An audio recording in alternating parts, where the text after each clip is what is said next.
தமிழ் வரலாற்று புனைவுகள்ல ஒரு மாஸ்டர் பீஸ்னு சொல்லப்படுற யவன ராணி நாவலோட பிரம்மாண்ட உலகத்துக்குள்ள இப்போ போலாமா?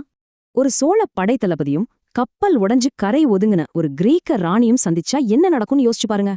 குட்ரீட்ஸ் தளத்துல 52 சிறந்த வரலாற்று புனைவுகள் பட்டியல்ல இந்த நாவலுக்கு இருக்கிற மாபெரும் செல்வாக்க நீங்களே பாருங்க.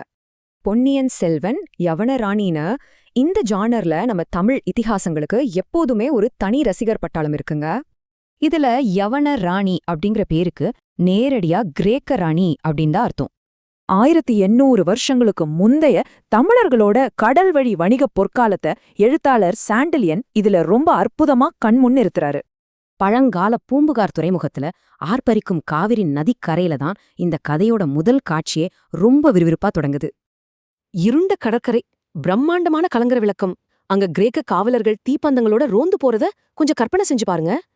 அங்கதான் மூச்சு திணறிட்டு இருக்கிற ஒரு அழகான பெண்ண சோழர் படைத்தளபதி இளஞ்செழியன் தற்செயலா கண்டுபிடிக்கிறான். தங்க வளையல்ல அரச அன்னப்பறவை சின்னத்தோட மயங்கி கிடக்கிற இந்த மர்மப் பெண் யாரு? இதுதான் முக்கியமான கேள்வி.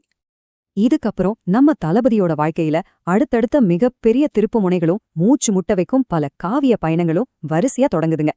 எதிரிகள் கிட்ட இருந்து தப்பிக்க குதிரை பயணம், ரகசிய சுரங்கப்பாதை, துறவிகள் மாறுவேடம்னு தளபதியோட சாகசங்கள் சும்மா அதிரடிதான். ஆனா அவன் கடற்கொள்ளையர்களால் பிடிக்கப்பட்டு கானா நாட்டுல அடிமையா விற்கப்படும்போது கதையோட ஆக்ஷன் வேற லெவலுக்கு போயிடுது. ஒரு பக்கம் மரபு வழியான சோழப்படைகள், மறுபக்கம் இயந்திர ஈட்டி எறியும் கோபுரங்களைக் கொண்ட டைபீரியஸோட மாபெரும் கிரேக்க படைகள்.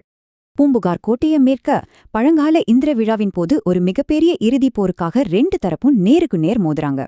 ரொம்ப சோகமான விஷயம் என்னன்னா, போரில் தோற்றுப்போன டைபீரியஸ் அந்த கிரேக்க ராணிய இரக்கமே இல்லாம குத்தி கொன்னுடுறான்.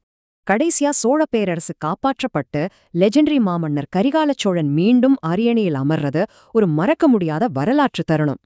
1200 பக்கங்களை கொண்ட இந்த பிரம்மாண்ட காவியத்தின் மேல வாசகர்கள் வச்சிருக்கிற மாபெரும் அன்ப இந்த வியக்க வைக்கும் குட்ரீட்ஸ் ரேட்டிங்ஸே சொல்லுது. விதியோடும் அறிவோடும் நடக்கும் இந்த போராட்டத்தை இன்றைய வாசகர்களும் எந்த அளவுக்கு ரசிக்கிறாங்க அப்படிங்கிறது இந்த கமெண்ட் அருமையா காட்டுது. அது மட்டும் இல்லாம இந்த புத்தகம் வாசகர்களுக்கு அவங்க தமிழ் மரபின் மேல இவ்வளவு ஆழமான பெருமையை ஏற்படுத்துதுன்னு இது ரொம்ப தெளிவாவே காட்டுது. 1960களில் வந்த ஒரு நாவல் இன்னைக்கும் நம்ம வரலாற்றோடு நம்மை ஆழமா இணைக்குதுன்னா ஆச்சரியம்தானே? இது உங்ககிட்ட என்ன தாக்கத்தை ஏற்படுத்தும்?